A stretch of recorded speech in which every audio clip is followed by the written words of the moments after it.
Olá, graça e paz, meu irmão e minha irmã. Estamos iniciando a leitura da Bíblia em 365 dias, uma dose de amor com a Palavra de Deus, sendo hoje o 11º dia. Para o dia de hoje, peço humildemente que tenha em mãos o nosso kit de fé, bloco de anotação, caneta ou lápis. A Bíblia, tão importante quanto a sua leitura diariamente, nos aproxima de Deus, nos concede fé e esperança, perseverança. Hoje, a leitura e os comentários sobre os principais versículos encontram-se nos livros de Gênesis, capítulo 18, Salmos 11 e o livro do apóstolo João, capítulo 5, versículos 19 a 47. Se desconectem de tudo e permitam que a palavra do Senhor adentre em seus corações. Deus promete um filho a Abraão. O Senhor apareceu a Abraão nos carvalhais de Manre, quando ele estava assentado à entrada da tenda, no maior calor do dia. E Abraão levantou os olhos, olhou, e eis que 3 homens estavam em pé diante dele. Ao vê-los, Abraão correu da porta da tenda ao encontro deles, prostrou-se em terra e disse: Senhor meu, se eu puder obter favor diante de seus olhos, peço que não passe adiante sem ficar um pouco com este seu servo. Vou pedir que se traga um pouco de água para que lavem os pés e descansem debaixo desta árvore. Trarei um pouco de comida para que refaçam as forças, visto que chegaram até este servo de vocês. Depois poderão seguir adiante. Responderam: faça como você disse. Abraão correu para a tenda de Sara e lhe disse: amasse depressa 3 medidas da melhor farinha e faça pão. Abraão, por sua vez, correu ao gado, pegou um novilho tenro e bom e o entregou a um empregado que se apressou em prepará-lo. Pegou também coalhada e leite e o novilho que tinha mandado preparar e pôs tudo diante deles. E permaneceu em pé junto a eles, debaixo da árvore, e eles comeram. Então lhe perguntaram: onde está Sara, a sua mulher? Ele respondeu: está aí, na tenda. Um deles disse: certamente voltarei a você daqui a 1 ano, e Sara, a sua mulher, dará à luz um filho. Sara estava escutando à porta da tenda, atrás de Abraão. Abraão e Sara já eram velhos, avançados em idade, e a Sara já lhe havia cessado o costume das mulheres. Por isso Sara riu em seu íntimo, dizendo consigo mesma: depois de velha e velho também o meu senhor, terei ainda prazer? Então o Senhor perguntou a Abraão: por que Sara riu, dizendo: será verdade que darei ainda à luz, sendo velha? Por acaso existe algo demasiadamente difícil para o Senhor? Daqui a 1 ano, neste mesmo tempo, voltarei a você, e Sara terá um filho. Então Sara teve medo e negou, dizendo: eu não ri. Ele, porém, disse: não é verdade, é certo que você riu. Abraão intercede por Sodoma. Quando aqueles homens se levantaram dali, olharam para Sodoma, e Abraão ia com eles para os encaminhar. O Senhor disse: será que eu devo esconder de Abraão o que estou para fazer, visto que Abraão certamente virá a ser uma grande e poderosa nação, e nele serão benditas todas as nações da terra? Porque eu o escolhi para que ordene aos seus filhos e à sua casa depois dele, a fim de que guardem o caminho do Senhor e pratiquem a justiça e o juízo, para que o Senhor faça vir sobre Abraão o que lhe prometeu. Então o Senhor disse: o clamor contra Sodoma e Gomorra tem aumentado, e o seu pecado é gravíssimo. Descerei e verei se de fato o que tem praticado corresponde a esse clamor que veio até mim. E se este não for o caso, eu ficarei sabendo. Assim aqueles homens partiram dali e foram para Sodoma. Mas Abraão ainda permaneceu na presença do Senhor. E aproximando-se, Abraão perguntou: será que vais destruir o justo com o ímpio? Se houver por acaso 50 justos na cidade, ainda assim destruirás e não pouparás o lugar por amor dos 50 justos que nela se encontram? Longe de ti fazeres tal coisa, matar o justo com o ímpio, como se o justo fosse igual ao ímpio. Longe de ti. Será que o juiz de toda a terra não faria justiça? Então o Senhor disse: se eu encontrar 50 justos dentro da cidade de Sodoma, pouparei a cidade toda por amor a eles. Abraão continuou: eis que me atrevi a falar ao Senhor, eu que sou pó e cinza. Caso faltarem 5 para 50 justos, destruirás por isso toda a cidade? Deus respondeu: não a destruirei se eu encontrar ali 45. Então Abraão disse: e se por acaso houver ali apenas 40? Deus respondeu: não o farei por amor aos 40. Abraão insistiu: não se ire o Senhor se eu continuar a falar. E se houver ali apenas 30? O Senhor respondeu: não o farei se eu encontrar ali 30. Abraão continuou: eis que me atrevi a falar ao Senhor, e se por acaso houver ali apenas 20? O Senhor respondeu: não a destruirei por amor aos 20. Finalmente, Abraão disse: não se ire o Senhor, se lhe falo somente mais esta vez. E se por acaso houver ali apenas 10? O Senhor respondeu: não a destruirei por amor aos 10. Quando acabou de falar com Abraão, o Senhor se retirou, e Abraão voltou para onde estava antes. Amém. Comentário sobre o livro de Gênesis, capítulo 18. O Senhor veio do céu para dar um aviso a Abraão e Sara. Naquela mesma época, no ano seguinte, Sara daria à luz o filho prometido. A notícia foi tão incrível que Sara riu e perguntou-se uma coisa: como aquela poderia acontecer com 2 pessoas muito idosas? O riso de Sara foi marcado pela descrença, mesmo ela tendo tentado negar. É claro que toda vez que duvidamos de Deus, estamos questionando sua veracidade e capacidade. É como se questionássemos: ele cumpre suas promessas? Ele tem poder para fazer o que diz que fará?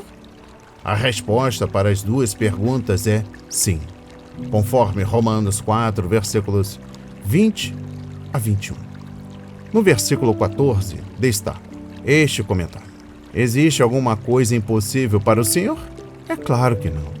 Se você precisa de prova, então veja Jó 42, versículo 2, Jeremias 32, versículos 17 e 27, o anjo Gabriel, Lucas 1, versículo 37, e o apóstolo Paulo, Efésios 3, versículos 20 a 21. Se Deus faz uma promessa, podemos ter toda a certeza de que Ele tem poder para cumpri-la e permanecerá fiel, ainda que sejamos infiéis. 2 Timóteo capítulo 2, versículo 13. Sara, no final, se arrependeu e, com o marido, confiou em Deus, e Ele lhes deu o filho prometido. Compreensão dos versículos 16 a 33. Abraão pertencia àquele seleto grupo do povo de Deus conhecido como intercessores. Pessoas como Moisés, Samuel, Elias, Jeremias, os apóstolos e nosso Senhor Jesus Cristo. Na verdade, o ministério do Filho de Deus hoje no céu é um ministério de intercessão. Romanos 8, versículo 34. Por isso, nunca nos assemelhamos mais ao nosso Senhor do que quando estamos intercedendo por outros. Não basta sermos uma bênção para o nosso Senhor em nossa casa. Devemos também tentar ganhar um mundo perdido e levar pecadores ao Salvador. O intercessor deve conhecer o Senhor pessoalmente e ser obediente à sua vontade. Ele deve estar perto o suficiente do Senhor para descobrir seus segredos e conhecer os motivos pelos quais deve orar. Salmos 25, versículo 14 e Amós 3, versículo 7. As palavras do Senhor, dizendo eu escolhi, Gênesis 18 e 19, significam eu escolhi e ele é meu amigo íntimo. João 15, versículo 5. Abraão sabia mais sobre o futuro de Sodoma do que os próprios sodomitas, incluindo Ló. Versículo 25. A oração de Abraão não estava baseada na misericórdia de Deus, mas na justiça de Deus. Não agirá com justiça o juiz de toda a terra? Veja também depois em Deuteronômio 32, versículo 4. Um Deus justo e santo não poderia destruir os justos com incrédulos ímpios, e Ló era um crente no Senhor. 2 de Pedro, capítulo 2, versículos 6 a 9. Mesmo que suas ações e palavras parecessem desmentir o fato. Abraão não queria ver todas aquelas pessoas morrerem e se perderem para sempre. Deus não quer que ninguém pereça. 2 de Pedro, capítulo 3, versículo 9. E deseja que todos, eu disse, e que todos os homens sejam salvos e cheguem ao conhecimento da verdade. 1 Timóteo, capítulo 2, versículo 4. Não tenho prazer na morte dos ímpios, antes tenho prazer em que eles se desviem dos seus caminhos e vivam. Ezequiel 33, versículo 11. Os intercessores devem ter um coração compassivo e um profundo interesse na salvação dos perdidos, sejam quais forem os pecados que tenham cometido. E finalizando o livro de Gênesis, comentários sobre o versículo 27. Não devemos ter a ideia de que Abraão discutiu com o Senhor, porque não foi o que aconteceu. Ele foi muito humilde diante do Altíssimo enquanto apresentava seus argumentos. Abraão tinha certeza de que havia pelo menos 10 fiéis em Sodoma e Gomorra. Nunca subestime a importância de um grupo de cristãos, mesmo que seja pequeno. Um grupo íntimo de 10 pessoas salvou toda uma cidade da destruição. Seu testemunho pessoal hoje é importante para Deus, por mais insignificante que você possa se sentir. Deus é forte refúgio. Ao mestre de canto, Salmo de Davi. No Senhor me refugio. Como então vocês dizem à minha alma, fuja como um pássaro para o seu monte? Porque eis aí os ímpios, armando os seus arcos, colocam a flecha na corda para, às escondidas, dispararem contra os retos de coração. Ora, se forem destruídos os fundamentos, que poderá fazer o justo?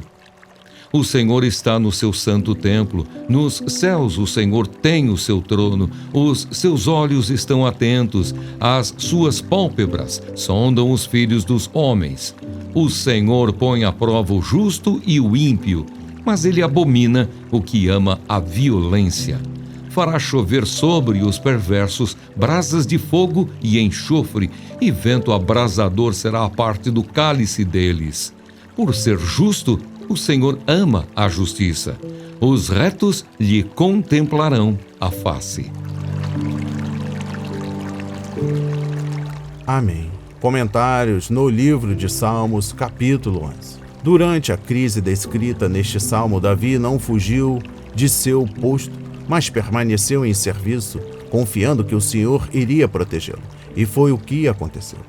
Qualquer que seja a crise, o Salmo nos ensina que devemos optar entre o medo, andando de acordo com o que vemos, e a confiança, andar pela fé, ouvindo o conselho humano ou obedecendo à sabedoria que vem do Senhor. Tiago 1, versículo 5. Comentários no versículo 1. Quando a crise surgiu, os conselheiros de Davi imediatamente disseram-lhe para sair de Jerusalém e ir para a segurança dos montes.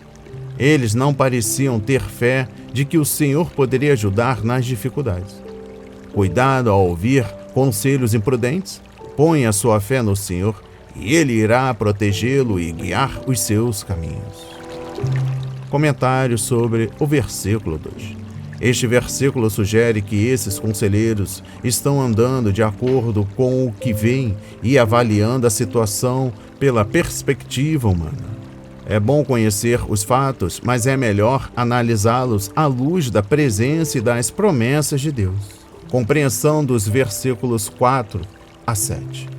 Ao olhar ao redor, você vê os problemas, mas quando volta os olhos para o Senhor, através da fé, eu disse, através da fé, vemos a solução para os problemas. Quando as perspectivas forem sombrias, volte-se para o alto. Eu confio no Senhor, Davi disse. Ele sabia que o seu Deus estava no trono em seu santo templo no céu. Isaías capítulo 6 e Abacuque 2, versículo 20. E que via tudo o que o inimigo estava fazendo. E, finalizando a compreensão no livro de Salmos, capítulo 11, destaca o versículo 7. O que Deus planejou para o seu povo? Os retos verão a sua face. Ver a face significa ter acesso a uma pessoa, como um rei ou um dignatário. Êxodo 10, versículo 28. Quando Deus vira o rosto, significa que Ele nos rejeita. Mas quando, eu disse, mas quando Ele nos considera com prazer, seremos abençoados. Referência Números 6, versículos 22 a 27. A autoridade do Filho de Deus. Então Jesus lhes disse: em verdade lhes digo que o Filho nada pode fazer por si mesmo, senão somente aquilo que vê o Pai fazer. Porque tudo o que este fizer, o Filho também faz. Porque o Pai ama o Filho e lhe mostra tudo o que faz. E maiores obras do que estas lhe mostrará, para que vocês fiquem maravilhados. Pois assim como o Pai ressuscita e vivifica os mortos, assim também o Filho vivifica aqueles a quem quer. E o Pai não julga ninguém, mas confiou todo o julgamento ao Filho, para que todos honrem o Filho, assim como honram o Pai. Quem não honra o Filho, não honra o Pai que o enviou. Em verdade lhes digo: quem ouve a minha palavra e crê naquele que me enviou, tem a vida eterna. Não entra em juízo, mas passou da morte para a vida. Em verdade lhes digo que vem a hora, e já chegou, em que os mortos ouvirão a voz do Filho de Deus, e os que a ouvirem viverão. Porque assim como o Pai tem a vida em si mesmo, também concedeu ao Filho ter vida em si mesmo. E lhe deu autoridade para julgar, porque é o Filho do homem. Não fiquem maravilhados com isso, porque vem a hora em que todos os que se acham nos túmulos ouvirão a voz dele e sairão. Os que tiverem feito o bem para a ressurreição da vida, e os que tiverem praticado o mal para a ressurreição do juízo. Eu nada posso fazer por mim mesmo, assim como ouço, julgo. O meu juízo é justo, porque não procuro a minha própria vontade, e sim a daquele que me enviou. Se eu dou testemunho a respeito de mim mesmo, o meu testemunho não é verdadeiro. Outro é o que dá testemunho a respeito de mim, e sei que o testemunho que ele dá a respeito de mim é verdadeiro. Vocês mandaram mensageiros a João, e ele deu testemunho da verdade. Eu, porém, não recebo testemunho humano, mas digo essas coisas para que vocês sejam salvos. João era a lâmpada que estava acesa e iluminava, e por algum tempo vocês quiseram se alegrar com a sua luz. Mas eu tenho maior testemunho que o de João, porque as obras que o Pai me confiou para que eu as realizasse, essas que eu faço, testemunham a meu respeito de que o Pai me enviou. O Pai que me enviou, esse mesmo é que tem dado testemunho de mim. Vocês nunca ouviram a voz dele, nem viram a sua forma. Também não tem a palavra dele permanente em vocês, porque não creem naquele a quem ele enviou. Vocês examinam as Escrituras porque julgam ter nelas a vida eterna, e são elas mesmas que testificam de mim. Contudo, vocês não querem vir a mim para ter vida. Eu não aceito glória que vem de pessoas. Sei, entretanto, que vocês não têm o amor de Deus em vocês. Eu vim em nome de meu Pai, e vocês não me recebem. Se outro vier em seu próprio nome, vocês certamente o receberão. Como podem crer vocês que aceitam glória uns dos outros e não procuram a glória que vem do Deus único? Não pensem que eu os acusarei diante do Pai. Quem acusa vocês é Moisés, em quem puseram a sua esperança. Porque se vocês de fato crescem em Moisés, também creriam em mim, pois ele escreveu a meu respeito. Se, porém, não creem nos escritos dele, como crerão nas minhas palavras? Amém. Comentários sobre o livro do apóstolo João, capítulo 5, versículos 19 a 47. Versículos 19 a 23. Em vez de negar a acusação que lhe faziam, ele a endossou. Se um homem fizesse esse tipo de declaração hoje, concluiríamos que falava por brincadeira ou era mentalmente perturbado. Jesus certamente não era insano, e há fortes evidências de que ele estava falando bem sério quando disse aquelas palavras. Ou ele era o que dizia ser, ou era um mentiroso. E, se mentia acerca de si mesmo, como explicar todo o bem que fazia na vida dos necessitados? Hein? Ninguém quer confiar em um mentiroso. Entretanto, os discípulos de Jesus estavam dispostos a morrer por ele. Compreensão no versículo 20. O Pai não apenas mostrou suas obras ao Filho e o capacitou a fazê-las, mas também compartilhou de seu amor com ele. Os 3 primeiros evangelhos começam com o Pai chamando Jesus de meu Filho amado. E João repetiu essa afirmação no capítulo 3, versículo 35.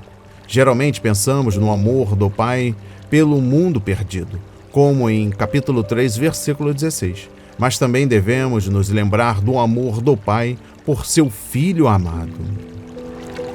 Compreensão dos versículos 25 a 30. Jesus blasfemou aos olhos dos líderes judeus quando afirmou ser capaz de ressuscitar um morto, pois eles acreditavam que apenas Deus tinha esse poder. Eles diziam que o Senhor detinha de 3 grandes chaves, a chave para abrir os céus e fazer chover. Deuteronômio 28, versículo 12. A chave para abrir o ventre e fazê-lo conceber. Gênesis 30, versículo 22. E a chave para abrir sepulcros e ressuscitar mortos. Ezequiel 37, versículo 12. Tanto quanto os registros do Evangelho abrangem, Jesus ainda não havia ressuscitado ninguém dos mortos, portanto, fazer essa declaração significava atrair ainda mais oposição. Versículo 29. Os cristãos receberam o corpo ressuscitado, para que possam reinar com Cristo em glória. Os incrédulos receberão um corpo ressuscitado, mas não glorificado, para que sejam julgados e sofram a punição naquele corpo. Os corpos que foram usados para o pecado vão sofrer as consequências desse pecado. O fato de Jesus ter autoridade para ressuscitar um morto é prova de que ele é igual ao Pai e, portanto, é Deus. Compreensão dos versículos 31 a 47. Quem testemunhou da identidade de Jesus? O primeiro foi João Batista, versículos 32 a 35, que foi cuidadosamente interrogado pelos líderes religiosos, capítulo 1, versículos 19 a 27. De fato, no final de seu ministério, falando com os líderes, nosso Senhor apontou para o testemunho passado de João Batista. O segundo testemunho foi o de seus ensinos e milagres, capítulo 5, versículo 36. E o terceiro e último testemunho que nosso Senhor convocou foi o da palavra do Pai, versículos 37 a 47. A lei no Antigo Testamento requeria o testemunho de 2 ou 3 testemunhas para que o fato tivesse credibilidade. Números 35, versículo 30. Deuteronômio 17, versículo 6. Pois o Senhor cumpriu esse requisito mediante 3 testemunhos fidedignos. Compreensão do versículo 35. Quando Deus levanta um líder espiritual que chama a atenção, sempre há o perigo de atrair pessoas que querem aproveitar sua popularidade, mas não se submeter à sua autoridade. Uma multidão mista seguiu Moisés e Israel para fora do Egito. Muitas daquelas pessoas se impressionaram com os milagres, mas não se renderam ao Senhor. Os profetas e os apóstolos, bem como os grandes líderes na história da igreja, tiveram de suportar pessoas superficiais que seguiam a multidão, mas se recusavam a obedecer à vontade. E pessoas assim existem também nas igrejas de hoje. Encerrando a leitura, no dia de hoje da Bíblia, compreensão dos versículos 39 a 40. As mesmas escrituras que os líderes judeus usavam para defender sua religião, um dia iria testemunhar contra eles. Os judeus sabiam o que Moisés havia escrito, mas não criam realmente no que ele escrevera.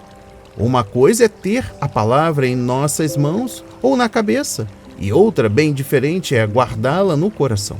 Jesus é a palavra que se fez carne, capítulo 1, versículo 14. E a palavra escrita testemunha da palavra encarnada. Que as palavras de hoje toquem corações quebrantados para a honra e a glória do Senhor. Um pedido muito especial: compartilhe este trabalho, a leitura da Bíblia em 365 dias, narrada e comentada.